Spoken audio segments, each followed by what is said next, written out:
Good morning बच्चों, आप सभी का @यूनिक प्लस 2.0 के प्लेटफॉर्म पर स्वागत है। आशा करते हैं कि आप लोग बहुत स्वस्थ और मस्त होंगे।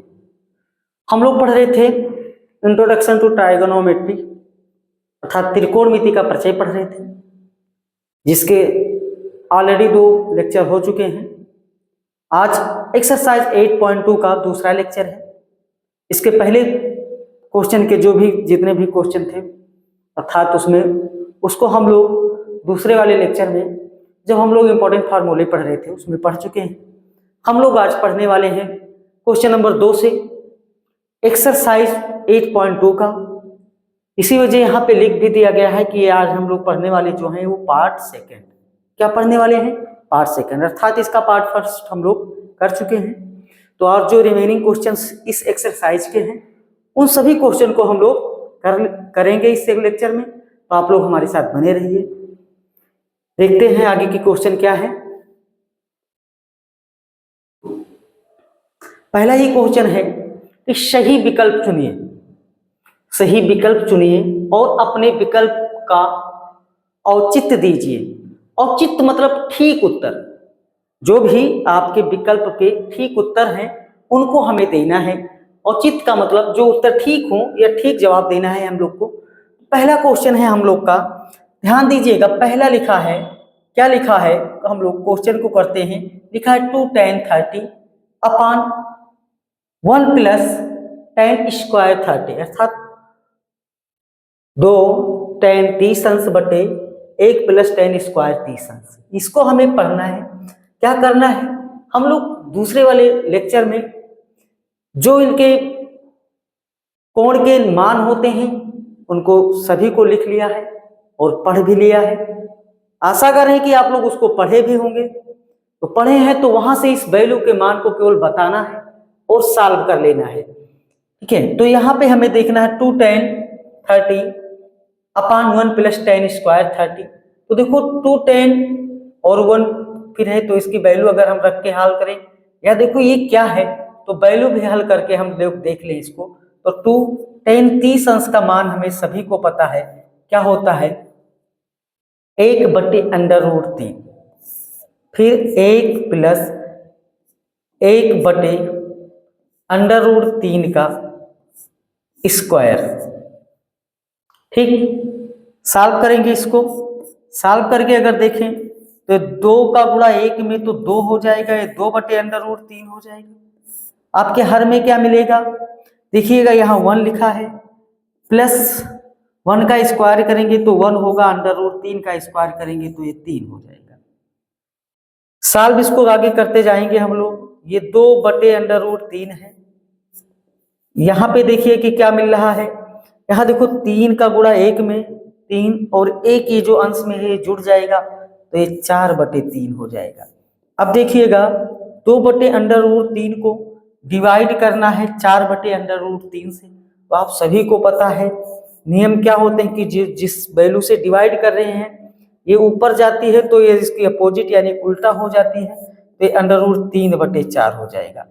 अब देखिए इसको सॉल्व कर लिया जाए हम लोग, क्या हो जाएगा। यहाँ ध्यान दीजिएगा, यहाँ हम लोग गलत लिख दिए हैं। यहाँ √3 नहीं 3 है। यहाँ √3 नहीं, क्या है 3। देखो 3 कम 3 और 1 4/3। तो यहाँ पर भी क्या बन जाएगा 3/4। क्या बन जाएगा 3/4 बन जाएगा। तो इसको हम लोग 3/4 कर दे रहे हैं। ठीक, देखते जाइएगा। अब देखो इसको हम लोग सॉल्व कर लें तो 2 कम 2 और यहाँ 2 का कितना बार 2 बार। यहाँ देखिए √3 से तब 3 को काटेंगे तो √3 हो जाएगा, क्योंकि हम लोग हमेशा पढ़ते आए कि 3 बराबर होता है √3 गुणे √3, √3 गुणे √3। इसी तरह कोई भी पूर्ण वैल्यू है तो उसका क्या √ में 2 बार। ठीक, तो सिंपल ये क्या बन जाएगा, ये आपका बन जाएगा √3/2। अब देखिएगा ये बन गया आपका √3/2। अब देखिए कि पहले tan का कर रहे हैं तो tan में कोई ऐसा जो एंगल पढ़े हैं उसमें कोई एंगल हमने पढ़ा है कि जिसकी वैल्यू √3/2 के बराबर हो। तो tan में तो नहीं पढ़ा होगा आपने।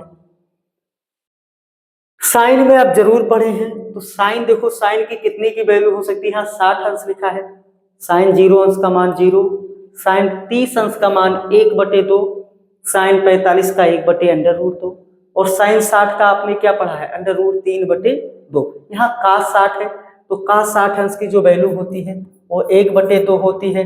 tan 60 है तो tan 60 अंश की वैल्यू होती है √3/2, और साइन 30 अंश की वैल्यू क्या होती है, 1/2। तो ये साइन 60 अंश की वैल्यू क्या हो जाएगी आपकी, यही होती है √3/2। तो यह इतना हल करने के बाद हमें क्या मिला है, √3/2। तो ये किसके बराबर हो जाएगा, अर्थात इसको हम लोग लिख सकते हैं साइन 60 अंश। विकल्प में देखना जरूरी है, यही अगर कहीं cos 30 अंश भी होता तो cos 30 अंश की भी वैल्यू √3/2 होती है। ठीक, तो हम लोग कंफ्यूज हो जाते, लेकिन जब भी पेपर सेट करने वाले हैं तो इस पर वो विशेष ध्यान रखेंगे। ऐसे अगर क्वेश्चन दे रहे हैं तो ऑप्शन में कोई एक ही ऑप्शन लेंगे, या साइन 60 अंश या cos 30 अंश, दोनों लेंगे तो दोनों सही हो जाएंगे। ऐसा नहीं है कि एक ही सही माना जाएगा, दोनों सही हो जाएंगे। तो इस वजह दोनों कभी एक साथ में ऑप्शन नहीं हो सकते, इस वजह ये देख लीजिएगा कि आंसर इसका आपका क्या बना, साइन 60 अंश। दूसरा वाला क्वेश्चन है, क्या है, 1 - tan स्क्वायर 45 अंश बटे 1 + tan स्क्वायर 45 अंश। वैल्यू हमें सभी को याद करना होगा, एक दो बार याद नहीं हो रही तो क्वेश्चन पर ही केवल आप अभ्यास करते रहिए, सारी वैल्यू ऑटोमेटिक याद हो जाएगी। जरूर अभ्यास, बिना अभ्यास के कुछ नहीं होगा। आपको यहाँ देखिए कि 1 - tan स्क्वायर 45, tan 45 की वैल्यू सभी को पता है क्या होती है, 1 होती है, तो 1 का स्क्वायर। इसी तरह 1 + 1 का स्क्वायर, ध्यान दीजिएगा सॉल्व केवल कर लेना है। 1 का यहाँ है, 1 का स्क्वायर भी आप सभी को पता है 1 ही होता है, 1 + 1 का स्क्वायर 1। ऊपर अगर देखा जाए तो 1 में से 1 निकल जाएगी तो क्या बचेगा, 0, और 0/2, 0/2 ये बराबर क्या हो जाएगा, अर्थात ये आपका 0 ही हो जाएगा। ठीक है, तो 0 ही है। ठीक है, 0 क्या है आंसर, अर्थात आपका आंसर नंबर डी सही है। देखना है तो tan 90 अंश की जो वैल्यू होती है वो क्या होती है, इनफाइनाइट होती है। अब एक तो tan 45 का भी होता है, cot 45 का होता है, साइन 45 यहाँ दे रखा है, साइन 45 अंश की वैल्यू होती है 1/√2। ठीक, तो ये सारी चीजें हमें जान लेना है, अर्थात ये अनडिफाइंड हो कहते हैं इसे, कहीं कहीं अनडिफाइंड यानी जिसे डिफाइंड ना किया जा सके। ठीक, तो अब हम लोग आएंगे विकल्प नंबर, इसके अकॉर्डिंग आपका डी वाला सही है। क्या सही है, डी सही है। अब तीसरे क्वेश्चन पे आएंगे, बहुत अच्छा क्वेश्चन है, sin 2a = 2 sin a। क्या दे रखा है, sin 2a = 2 sin a दे रखा है, तो हम लोग इसको सॉल्व करेंगे। ठीक है, तब सत्य होता है जबकि a बराबर है, a बराबर है, अर्थात हमें एंगल निकालना है। ये जो a दे रखा है, a की वैल्यू क्या आएगी, तो देखो हम लोग कल फार्मूले जो पढ़े थे उसमें अभी हम लोग देखेंगे कि क्या है। तो sin 2a, तो sin 2a के जो फार्मूला होता है वो क्या होता है, 2 sin a × cos a। क्या होता है, 2 sin a × cos a, और ये बराबर दे रखा है 2 sin a। ये एक बार त्रिकोणमिति पढ़ने के लिए उनके जो बेसिक फार्मूले लिखाए गए हैं उन्हें जरूर पढ़ना होगा। sin 2a का मतलब क्या होता है, ध्यान दीजिएगा, sin 2a बराबर होता है 2 sin a × cos a, ये याद कर लीजिएगा। ठीक, ये होता है, ये चीजें हमें पढ़ लेना है। ठीक है, अब ये है तो देखो यहाँ 2 sin a, यहाँ 2 sin a, यहाँ 2 sin a से 2 sin a कैंसिल हो जाएगा, ये बचेगा इधर केवल cos a, और इधर केवल क्या बचेगा, 1 बचेगा। अब हमें देखना है कि 1 cos है, यहाँ इधर क्या है, cos है।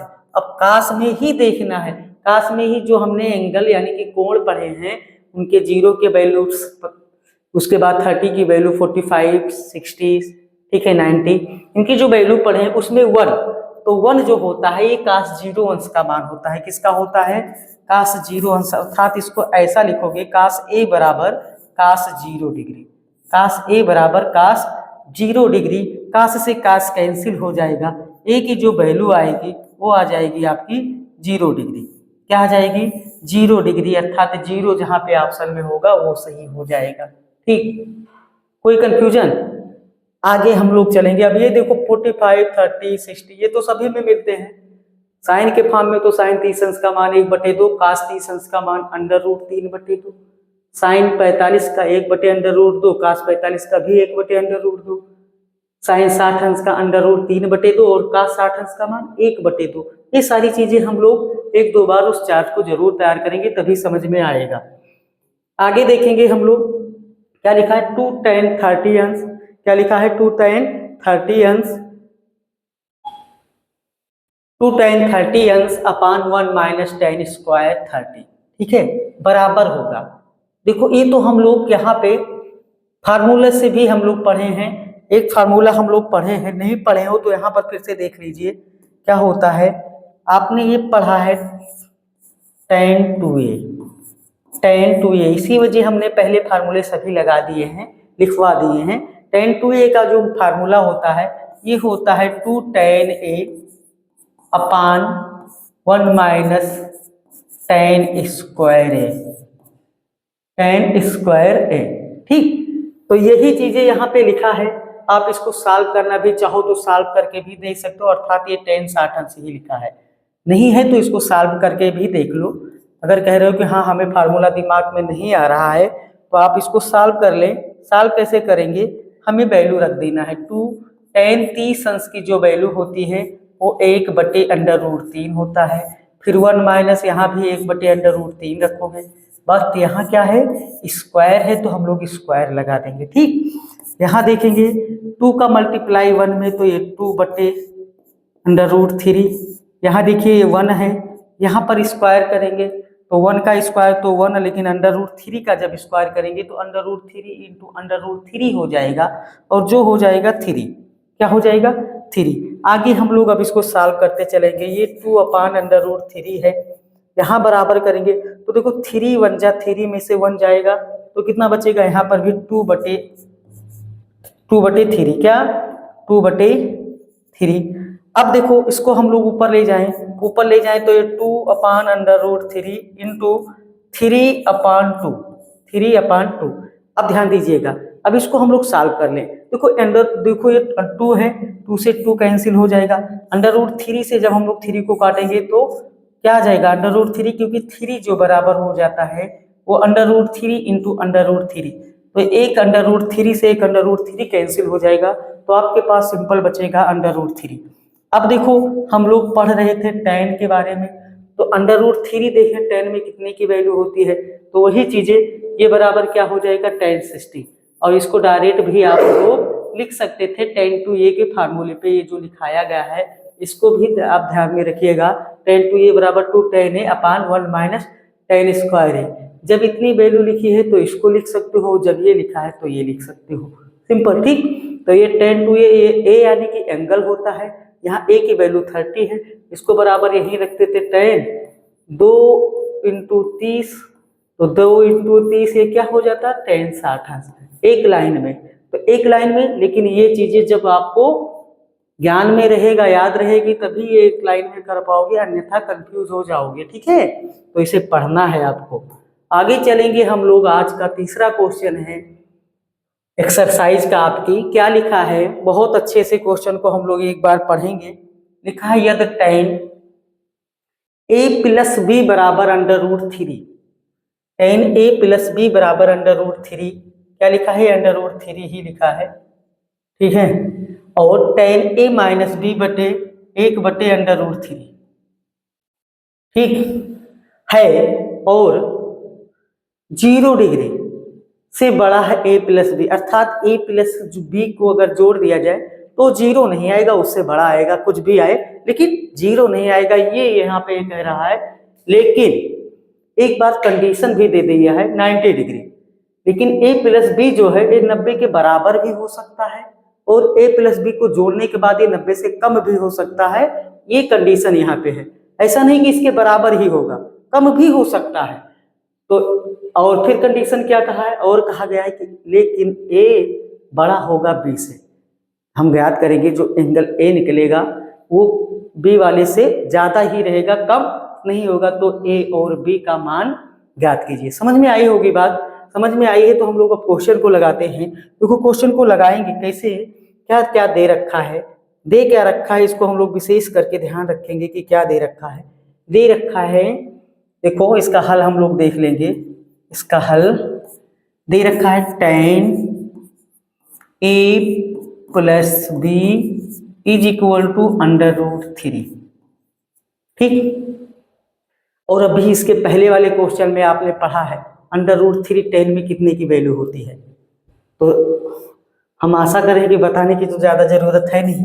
तो यहाँ tan देखो a प्लस बी बराबर क्या हो जाएगा, बराबर हो जाएगा tan 60 अंश। यही तो पढ़ा है आपने। अब देखिएगा दोनों तरफ tan है, तो इस tan से tan क्या होगा, कैंसिल हो जाएगा। ये आ जाएगा a प्लस बी की जो वैल्यू आ जाएगी ये आ जाएगी आपके पास 60 अंश। इसको आप इक्वेशन फर्स्ट मान लीजिए। ठीक है, क्योंकि इसलिए कि दो इक्वेशन इससे बनेंगे तब हम लोग a और b की वैल्यू निकालेंगे। दूसरा आपका दे रखा है tan a माइनस बी बराबर 1/√3। यहाँ tan a माइनस बी है, 1/√3 जो होता है वैल्यू tan में कितने की होती है, तो एक आप कहोगे कि tan 30 अंश की। tan 30 अंश की जैसे आप लिखोगे तो यहाँ tan से tan cancel, a minus b जो बराबर हो जाएगा ये कितना हो जाएगा 30 अंश। 30 अंश इसको आप समीकरण नंबर सेकंड मान लेंगे। अब दो इक्वेशन आपको मिल गए, एक क्या मिला a प्लस बी बराबर 60 अंश और दूसरा क्या मिला a माइनस बी बराबर 30 अंश। अब समीकरण 1 और 2 से हम लोग अलग अलग जो a और b का मान पूछा गया है इसको निकालेंगे। तो हम लिख लेंगे कि समीकरण 1 और समीकरण 2 को जोड़ने पर, ठीक है। इंग्लिश में लिखना हो तो कैसे लिखोगे कि adding the value of equation first and equation second. चलो हम इसको नए पेज पे जोड़ते हैं। अब हम लोग क्या करेंगे कि समीकरण 1 व समीकरण 2 को जोड़ने पर समीकरण फर्स्ट प्लस समीकरण सेकंड कर देंगे। ठीक, फर्स्ट हमारा क्या आया है a प्लस बी बराबर 60 अंश और सेकंड क्या आया है a माइनस बी बराबर 30 अंश। अब सभी को समझ में आया होगा जोड़ा क्यों गया है, क्योंकि जब हम लोग पढ़ते हैं वेरिएबल को देखते हैं, अगर वेरिएबल दोनों सेम हैं तब तो किसी को घटाना पड़ेगा, लेकिन वेरिएबल दोनों में से कोई ना कोई एक दूसरे के साइन अलग है तो हम उसको जोड़ते हैं। जैसे यहाँ b के साथ प्लस था, यहाँ b के साथ माइनस है, यही यहाँ पर भी b के साथ प्लस होता और वहां पर भी प्लस होता तो हम लोग एक को घटा देते। ठीक है, और हो सकता है कि किसी न किसी एक वेरिएबल के गुणांक को भी बराबर करना पड़े, यही सब हम लोग पढ़ते आए हैं पीछे से। तो यहाँ तो गुणांक में सब बराबर ही है। अब यहाँ देखो माइनस भी है और ये प्लस भी, इससे ये वैल्यू कैंसिल होगी। a और a क्या हो जाएगा a स्क्वायर, नहीं गुणांक जोड़ेंगे तो a का गुणांक 1 और a का गुणांक 1, तो a और a क्या 2 इंटू a। ठीक, गुणांक जोड़ते हैं कभी है। यहाँ देखोगे यहाँ तो सिंपल जान ही जाओगे कि 60 और 30 जोड़ना है तो 60 30 क्या हो जाएगा 90 हो जाएगा। अब यहाँ से a की वैल्यू निकालना हो तो ये बराबर क्या लिखोगे 90/2, 90/2 कटो, देखो काट दो, 2 कम 2 यहाँ काटो, 2 का कितना 2 चौके 8, 1 बचा 10 हो जाएगा, 2 पंचे 10। अब यहाँ से देखो a की वैल्यू आपको पता होगी, a की जो वैल्यू पता है वो पता होगी कि ये a जो एंगल है वो 45 डिग्री का है। कितने का है 45 का। अब b निकालना हो तो देखो b निकालना होगा तो दो इक्वेशन हमारे पास पहले से पता है, एक फर्स्ट था a प्लस बी बराबर 60 अंश और सेकंड था a माइनस बी बराबर 30 अंश। दोनों में किसी में भी a की हम लोग वैल्यू रख देंगे, putting the value of a in equation first और इक्वेशन सेकंड, दोनों में चाहे फर्स्ट में रख दें चाहे सेकंड में, उसकी वैल्यू सेम ही आएगी। ऐसा नहीं कि एक फर्स्ट में रखोगे तो a की वैल्यू कोई और आएगी, सेकंड में एक और कुछ, यही होता है क्वेश्चन में दोनों जगह सेम वैल्यू आएगी। तो हम लोग यहाँ केवल a का जो मान है, a का मान समीकरण फर्स्ट में रखने पर, ठीक फर्स्ट में ही रखते हैं क्योंकि पहले को ही सभी वरीयता देता है, तो पहला हमारा पहले को वरीयता देंगे तो a की जो वैल्यू है वो 45 रखेंगे क्योंकि हमने a की वैल्यू 45 निकाली है, प्लस b लिखेंगे और ये बराबर कितने हैं 60 डिग्री के। तो यहाँ से b बराबर निकालेंगे तो ये 60, 45 इधर आएगा तो ये माइनस हो जाएगा, तो b की वैल्यू क्या हो जाएगी 60 माइनस 45 अर्थात 15। यही तो कहा गया था। अब दोनों को अगर जोड़ लिया जाए तो a प्लस बी बराबर कितना होगा 45 और 15 60। क्वेश्चन में क्या कहा था कि हाँ 0 से बड़ी हो, तो 60 तो आपको पता ही होगा कि ये 0 से बड़ा है। a प्लस बी की वैल्यू कितना आई 60 बड़ा है, और 90 से ये क्या हो जाएगा छोटा हो जाएगा, ये बराबर नहीं है। उसके बाद a की वैल्यू 45 आई है, ये भी बड़ा है, b की वैल्यू 15 आई है। तो यही कंडीशन था, ये कंडीशन भी हमें फॉलो करनी चाहिए कि जो क्वेश्चन कह रहा है वो कंडीशन होनी चाहिए। ऐसे नहीं कि यहाँ b की वैल्यू 45 आ जाती और a की 15, तो ये कंडीशन हमारी गलत हो जाती, क्योंकि क्वेश्चन में ये कहा है कि a बड़ा होगा, तो आप b को बड़ा कर दोगे तो हमारा आंसर गलत हो जाएगा। लेकिन लगाओगे तो बड़ा नहीं होगा, जैसे कंडीशन जैसे फॉलो किया गया है तो उसके अकॉर्डिंग। ये था आपका तीसरा वाला। आज चलेंगे हम लोग चौथे वाले पे। चौथे वाले में विशेष कर कुछ नहीं है, केवल हमें पढ़ना है और समझ लेना है। पढ़ना क्या है कि बताइए कि निम्नलिखित में से कौन कौन सत्य है, सत्य अर्थात सही है या असत्य अर्थात गलत है। यहाँ सही और गलत बताना है, कारण सहित अपने उत्तर की पुष्टि कीजिए। तो देखो साइन a प्लस बी लिखा है, पहला लिखा है कंडीशन में देखिएगा साइन a प्लस बी। तो हम लोग फार्मूला में इस पहले इससे पढ़ लिए हैं कि साइन a प्लस बी की जो वैल्यू हमने पढ़ा या फार्मूला जो पढ़ा है वो sine a cos b plus cos a sine b, यही तो पढ़ा है, ये पढ़ा है। लेकिन ये बराबर किसके कर रहे हैं sign a plus sine B. Sign a plus sine B की फार्मूला होता है sign a plus sine B, यानी सी प्लस डी के रूप में पढ़ा होगा, तो यह sine two sine a plus b by two into cos a minus b by two ये होता है। तो ये दोनों कभी बराबर नहीं हो सकते, अर्थात ये कहने का मतलब साइन ए प्लस बी कभी इसके बराबर नहीं हो सकता है sign a plus sine B के, कि हाँ यहाँ ब्रैकेट खोल दो वो मिल जाएगा, ऐसा नहीं होता है। ठीक है, अर्थात ये आपका क्या हो जाएगा असत्य हो जाएगा। क्या हो जाएगा असत्य। फिर आगे देखो दूसरा वाला क्या कहा है कि थीटा में वृद्धि होने के साथ साइन थीटा के मान में भी वृद्धि होती है, ऐसा आपने पढ़ा है। देखो आपने एक चार्ट पढ़ा होगा, यहाँ हमने दिखाया था थीटा, यहाँ लिखा था 0 डिग्री, फिर 30 डिग्री, फिर 45 डिग्री प्लस 60 डिग्री। चलो इतने पे ही देख लेते हैं। हमने क्या लिखा, यहाँ लिख दिया जाए कि साइन, तो साइन 0 अंश की वैल्यू आपने क्या पढ़ा 0, साइन 30 अंश का मान क्या पढ़ा 1/2, साइन 45 अंश का मान क्या पढ़ा 1/√2, साइन 60 अंश का मान क्या पढ़ा √3/2। ठीक है, तो ये पढ़ा होगा ना। तो ये देखिए कि ये 0 से बड़ा है ना 1/2, यही कहा है कि थीटा में वृद्धि अर्थात इसके कोण में वृद्धि की जाए तो क्या इसके वैल्यू में या मान में भी वृद्धि होगी, तो बिल्कुल होगी, क्योंकि साइन 0 अंश का मान 0 होता है। साइन 0 अंश का मान क्या होता है 0, और 30 का कितना होता है 1/2, तो 0 से 1/2 बड़ा है। ठीक, तो इस वजह ये होगा, तो ये आपका क्या हो जाएगा सत्य हो जाएगा। तीसरा क्या कहा कि थीटा में वृद्धि होने के साथ कास थीटा के मान में भी वृद्धि होती है, तो आप तुरंत चौंकना नहीं, क्योंकि आपने ये पढ़ा है कास 0, 30, 45 यही में पढ़ा है, लेकिन कास 0 अंश का मान आपने क्या पढ़ा है 1 पढ़ा, कास 30 अंश का मान क्या पढ़ा है √3/2।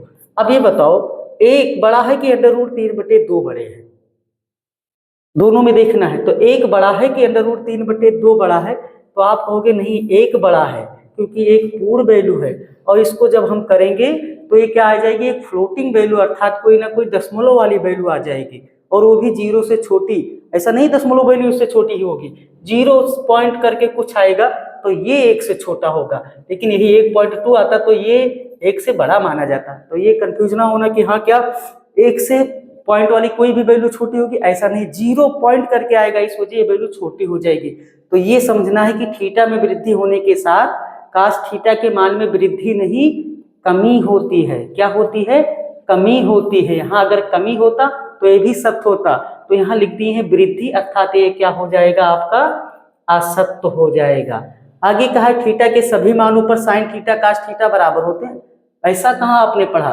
अभी आपने पढ़ा कि साइन 0 अंश का मान 0 और कास 0 अंश का मान आपने पढ़ा 1, कास 0 अंश का मान 1, तो कहाँ बराबर होते हैं ऐसा नहीं है, ठीक है। केवल 45 के बराबर हो सकते हैं कि साइन 45 अंश का मान भी 1/√2 और cos 45 का सभी पे बराबर नहीं होंगे। यहाँ सभी की बात की गई है। ये कहीं कह देता कि थीटा के मानों पर कहीं साइन थीटा और cos थीटा बराबर होते हैं, तो बिल्कुल होते हैं 45 पे, ठीक। और सभी पे बराबर नहीं होते हैं, अर्थात ये भी आपका क्या हो जाएगा, असत्य हो जाएगा। एक वैल्यू है कि 45 पे बराबर होंगे। यही कहा है ए 0 डिग्री पर कॉट ए परिभाषित नहीं है। कॉट ए मतलब परिभाषित नहीं है, अनडिफाइंड है जिसको हम लोग कहते हैं। तो ये अगर कह दिया जाए तो कॉट 0 अंश की भी वैल्यू यही होती है। हाँ, इनफाइनाइट जिसको पढ़ते हो, अनडिफाइंड। तो हाँ सही, तो ये तो सही कह रहा है ना कि ए 0 पर कॉट ए की वैल्यू परिभाषित नहीं है। हाँ बिल्कुल सही है, ठीक है। तो ये वैल्यू हमारी क्या हो जाएगी, सत्य हो जाएगी, ठीक। तो ये था आपका एक्सरसाइज 8.2। अब हम लोग नए दिन पे 8.3 करेंगे, ठीक है।